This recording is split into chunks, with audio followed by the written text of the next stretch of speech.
And if anyone has a question.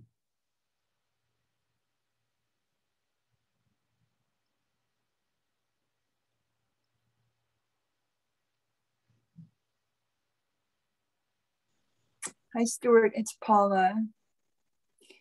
So, in your book, Leah, which I'm still absorbing all of it, you didn't judge Leah's mother. And I experienced myself judge her when I read certain things. And I observed that in myself.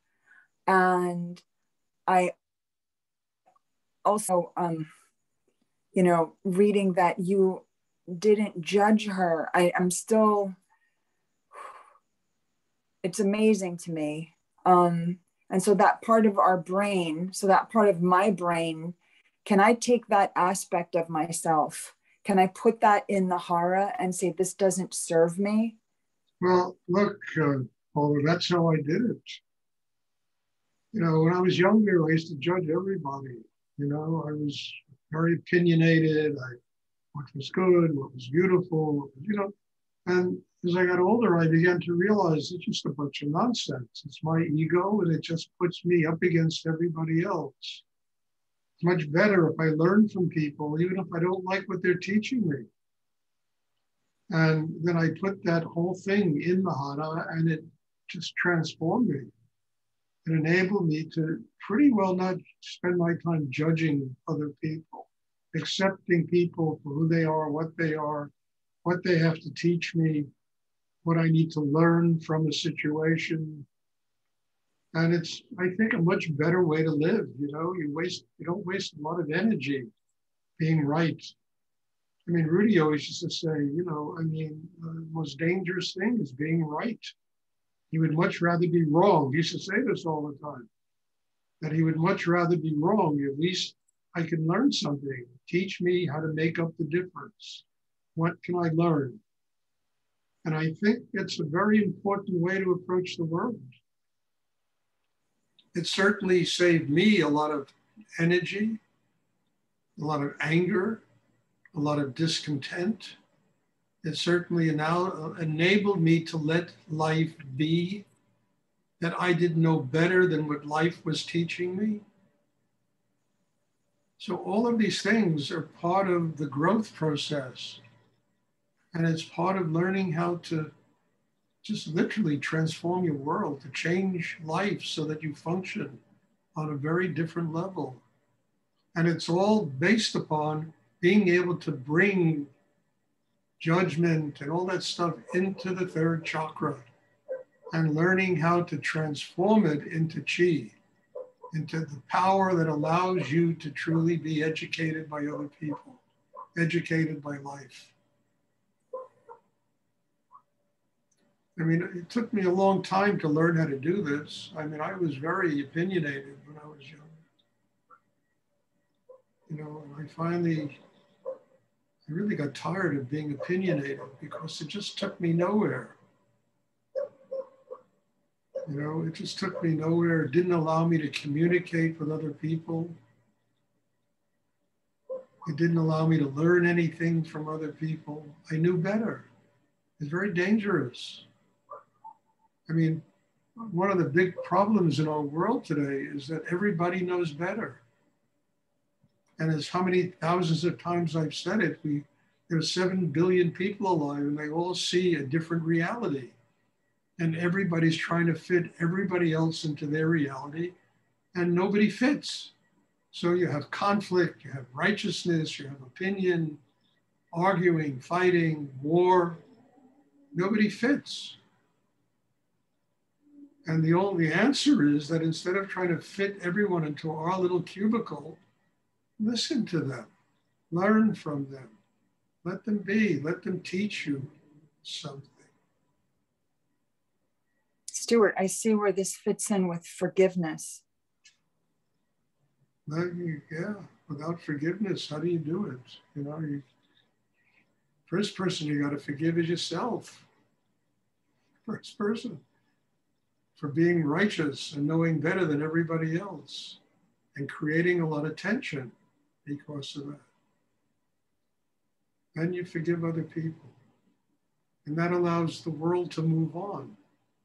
That allows everything to go to a different level and move on. Thank you, Stuart. This is a very important subject because everybody does it, you know? I mean, when I was younger, I used to study acting, and the most critical people I ever hung out with were actors. they just absolutely would never leave each other alone. They were always judging each other. Oh, man, I couldn't believe it. It was pretty tough for me to take, to hang out with those people.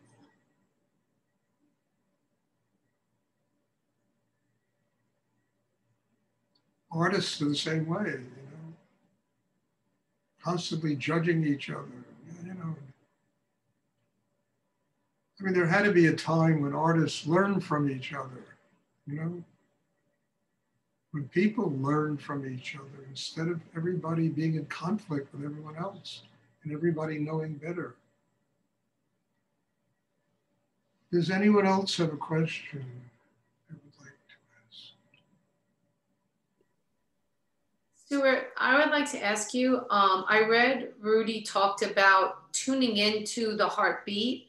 So in context to that, paying attention to the heartbeat, obviously most of it is in the hara, the attention, but are you aware of your heartbeat through the meditation?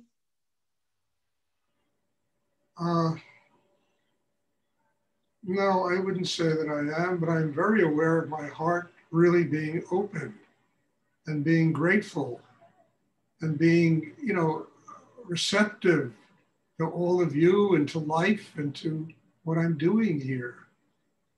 And I think that maybe is being conscious of your heartbeat. I don't know. I mean, the rhythm of the heart is the rhythm of life.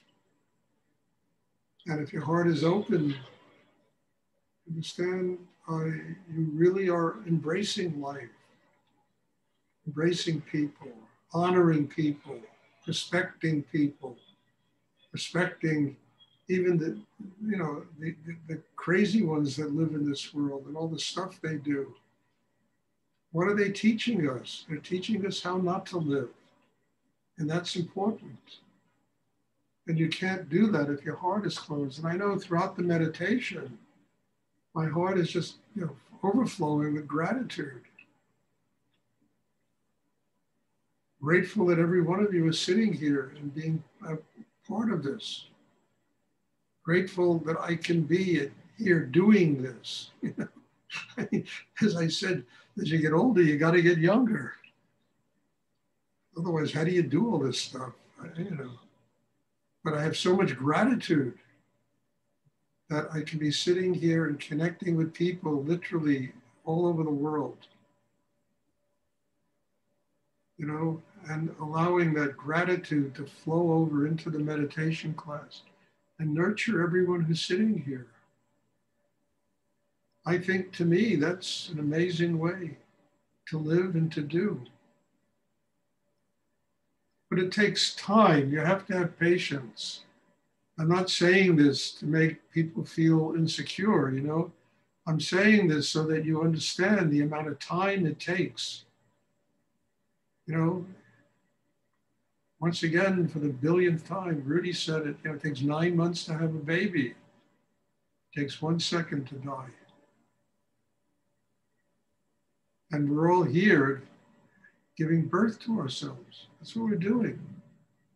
And you got to have patience because, you know, this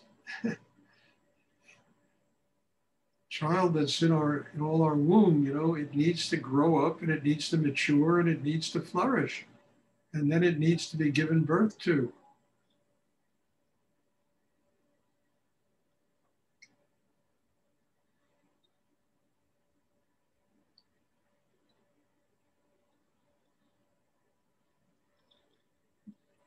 Does anyone else have a question?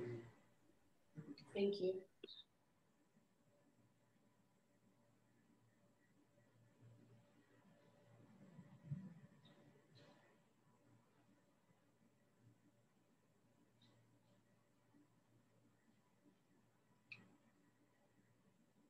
Okay.